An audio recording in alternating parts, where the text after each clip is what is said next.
Notre bonne nouvelle quotidienne, texte de A.T. Jones et E.J. Wagoner. Accusé par Satan, défendu par l'ange de l'Éternel. Il me fit voir le souverain sacrificateur, Josué, debout devant l'ange de l'Éternel, et Satan debout à sa droite pour l'accuser. L'Éternel dit à Satan, « L'Éternel te blâme, Satan. » Zacharie 3, versets 1 et 2. Si Satan essayait de dire la vérité, il n'y arriverait pas.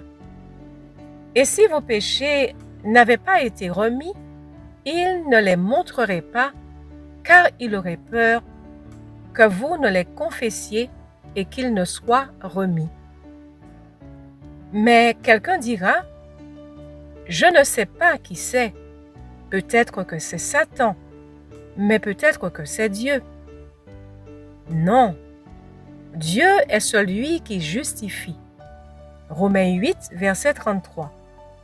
Si Dieu justifie, il ne peut pas être celui qui condamne. Il nous montre nos fautes, nous les avouons et nous nous donnons à lui et il nous justifie. Si donc c'est lui qui justifie, qui peut bien être celui qui condamne? Satan. Si seulement nous accordions plus de crédit à la vérité de Dieu et moins de crédit aux mensonges de Satan, cela irait mieux pour nous. Ne voyez-vous pas qu'il ne reste aucune entrée possible pour le découragement? C'est le consolateur qui convainc de pécher. Jean 16, versets 7 et 8. Aussi, dans le fait même de rappeler à notre mémoire les erreurs que nous avons commises, il nous console. Je veux le remercier pour ce réconfort et lorsque Satan fera remonter ses fautes, je louerai Dieu encore une fois.